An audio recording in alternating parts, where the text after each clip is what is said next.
Baiklah, saya dan Wahyuni akan menjelaskan sedikit apa yang dimaksud dengan hadis dhaif tersebut. Hadis lemah atau hadis dhaif adalah hadis yang tidak memenuhi persyaratan hadis sahih dan hasan. Hadis dhaif tidak sama dengan hadis mahdu atau palsu. Hadis dhaif memang dinisabahkan kepada Rasulullah, tetapi perawi hadisnya tidak kuat hafalan atau kredibilitasnya, ada silsilah sanad yang terputus. Klasifikasi hadis dhaif. Para ulama muhadisin mengemukakan sebab-sebab tertolaknya hadis dari dua jurusan, yakni dari jurusan sanad dan dari jurusan matan. Sebab-sebab tertolaknya hadis dari jurusan sanad adalah: pertama, terwujudnya cacat-cacat dan rawinya, baik tentang keadilan maupun tentang kehabitannya. Dua, ketidaksambungannya sanad dikarenakan adalah seorang rawi atau lebih yang digugurkan atau saling tidak bertemu satu sama lain. Macam-macam hadis dhaif. Pertama, dhaif dari sudut sandaran matanya. Dhaif dari sudut sandaran matanya terbagi menjadi dua, yaitu hadis mauquf adalah hadis yang diriwayatkan dari para sahabat berupa perkataan, perbuatan, dan tarkirnya. B. Hadis maqtu adalah hadis yang diriwayatkan dari tabi'in berupakan perkataan, perbuatan, atau tarkirnya. 2. Dari sudut matannya. Hadis syadz adalah hadis yang diriwayatkan oleh para perawi yang sikah atau terpercaya, akan tetapi kandungan hadisnya bertentangan dengan kandungan hadis yang diriwayatkan oleh para perawi yang lebih kuat keistikahannya. 3. Dhaif dari salah satu sudutnya, baik sanad ataupun matan secara bergantian. Yang dimaksud bergantian di sini adalah kedhaifan tersebut kadang-kadang terjadi pada sanad dan kadang-kadang pada matan. Yang termasuk di dalamnya adalah A. Hadis maklub, B. Hadis mudraf, C. Hadis musahaf.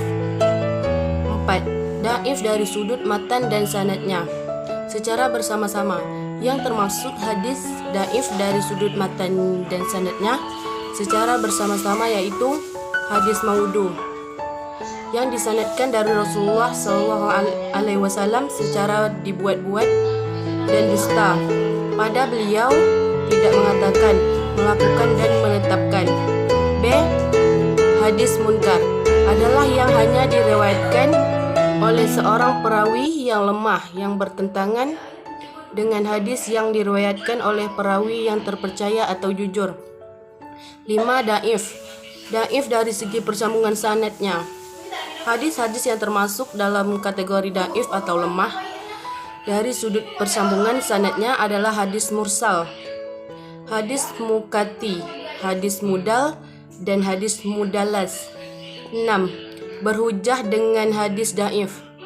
Para ulama sepakat melarang meriwayatkan hadis dhaif bukan maudhu. Adapun hadis dhaif bukan hadis maudhu, maka diperselisihkan tentang boleh atau tidaknya diriwayatkan untuk berhujjah. Dalam hal ini ada beberapa pendapat melarang secara mutlak, membolehkan Ibnu Hajar al-Asqalani, ulama hadis yang memperbolehkan berhujjah dan dengan hadis dhaif untuk keutamaan amal memberikan 3 syarat. A. Hadis dhaif itu tidak keterlaluan. B. Dasar amal yang ditunjukkan oleh hadis dhaif yang dapat diamalkan atau sahih atau hasan. C. Dalam mengamalkannya tidak mengitikadkan bahwa hadis tersebut benar-benar bersumber Nabi. Istilah hadis dhaif. Hadis pertama yang artinya penduduk Syam adalah cambuk Allah di buminya. Allah akan membalas kepada siapa saja yang dikehendakinya dari hamba-hambanya dengan mereka. Haram bagi kaum munafik untuk mengungguli kaum mukmin dan mereka tidak akan mati kecuali dengan kesedihan dan kesengsaraan. Hadis tersebut dhaif telah diriwayatkan oleh At-Tabrani dalam Al-Mu'jam Al-Kabir dari 2 sanad, yaitu Al-Mu'jam bin Muslim dari Muhammad lain Ayub. Memang sanadnya terlihat sahih. Barangkali karena itulah Syekhul Islam Ibnu Taimiyah dengan berdasarkan riwayat tersebut menjadikan keutamaan negeri Syam sebagai bab tersendiri dalam gurunnya. Namun hakikatnya tidaklah demikian dikarenakan 2 sebab, yaitu pertama riwayat an-anah, yakni menggunakan lafaz an-fulan an-fulan. Yang kedua, sanad terhenti, yaitu telah diriwayatkan dengan sanad yang mauquf oleh Hisam bin Khatijah. Ia berkata, riwayat ini sanadnya terhenti sampai kepada Khatijah.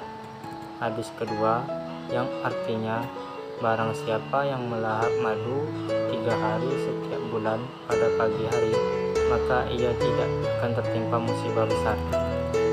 Hadis tersebut dhaif, telah diriwayatkan oleh Imam Bukhari dalam At-Tarikh, Ibnu Majah, Ad-Daulabi, Al-Akali dalam kitab Ad-Duha halaman 248 dan yang lainnya, dengan sanad dari Said bin Zakaria dari Zubair bin Said Al-Hashimi dari Abdul Hamid bin Salim dari Abu Hurairah radhiyallahu anhu.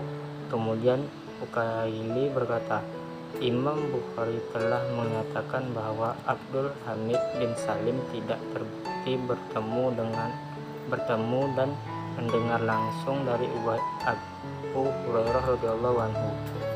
Dengan demikian, saya berpendapat bahwa ia majhul.